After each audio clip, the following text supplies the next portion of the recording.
मागील काही महिन्यांपूर्वी महाराष्ट्रात आरक्षणाचा मुद्दा केंद्रस्थानी होता। याच मुद्द्यावरून महाराष्ट्रात अनेक आंदोलने करण्यात आली। आरक्षण मागणी आंदोलनानंतर बीड लोकसभा मतदारसंघातील बहुतांश ठिकाणी मराठा जातीचं ध्रुवीकरण, त्यातून निर्माण होणारा रोष दिसून आला। तर दुसऱ्या बाजूला त्याची प्रतिक्रिया म्हणून एकवटलेला ओबीसी मतदार असल्याचं पाहायला मिळालं। असं सगळं असलं तरी बीड लोकसभा मतदारसंघातील यंदाच्या निवडणुकीतही पारंपरिक जातीय समीकरणं महत्त्वाची असणार आहेत। ती कशी आणि याचा फायदा कुणाला होऊ शकतो, याच संदर्भात आपण या व्हिडिओतून जाणून घेऊयात।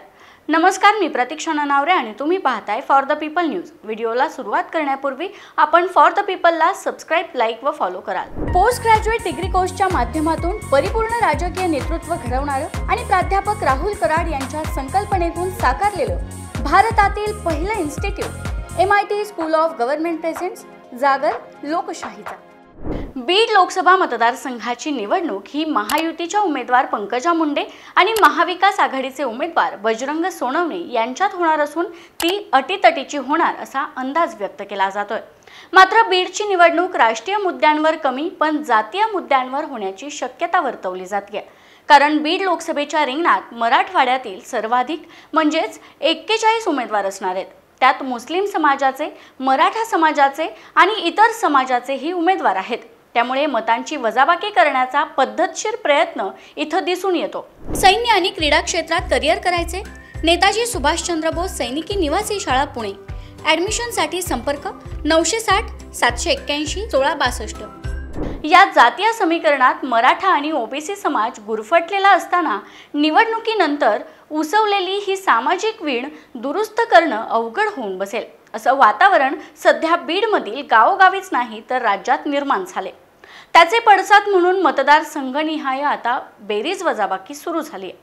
सुरुवातीला भाजपमधील अंतर्गत कुरबुरीतून नाराज असल्याचे संदेश वारंवार देणाऱ्या पंकजा मुंडे यांना भाजपने लोकसभेची उमेदवारी देऊन संधी दिली आहे। त्यामुळे त्यांच्या प्रचारासाठी रोष व्यक्त करणारे भाजपतील चेहरे कामाला लागलेत। राष्ट्रवादीमधील फुटीनंतर भाऊ धनंजय मुंडे हे बहीण पंकजा मुंडे यांच्या प्रचारासाठी बाहेर पडलेत।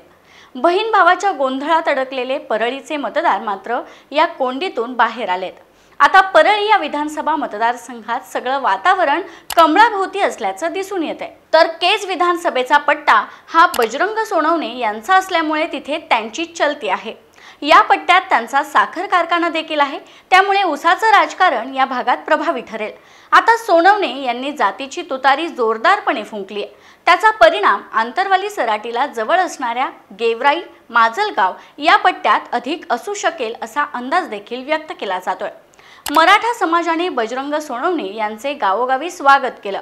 जसजसा मराठा समाजातील जोश वाढतोय तसतसं ओबीसी मतांचं ध्रुवीकरणही होतंय। सध्या बीड लोकसभा मतदारसंघात उमेदवारांची नावं व त्यांची जात हा ज्याच्या त्याच्या तोंडी असणारा विषय झालाय। त्यामुळे मुंडे यांच्याविषयी माळी, धनगर किंवा इतर मागासवर्गीयांमधील अन्य प्रभावी उमेदवार रिंगणात नाही हे आवर्जून सांगितलं जाते। दुसरीकडे आता महायुतीचे नेते एकवटले असले तरी त्या नेत्यांना रोषाला सामोरं जावं लागतंय। अलीकडेच पंकजा मुंडे यांना माजलगाव तालुक्यातील लौळ या गावी आरक्षण आंदोलक समर्थकांनी घेराव घातला होता। प्रतिस्पर्धी उमेदवार बजरंग सोनवणे यांचा कारखाना असणाऱ्या केज तालुक्यातील औरंगपूर गावातही मुंडे यांच्या समोर मराठा आंदोलकांनी घोषणाबाजी केली होती। शिरूर तालुक्यातील खालापुरी गावात त्यांच्या गाड्यांचा ताफा अडवला होता। मुंडे यांच्यासोबत घडलेल्या या सगळ्याचं मूळ एकच आहे, ते म्हणजे आरक्षण। तर दुसऱ्या बाजूला मतांची गोळाबेरीज करणारे, व्यवस्थापन करू शकणारी मंडळी महायुतीच्या बाजूने आहेत।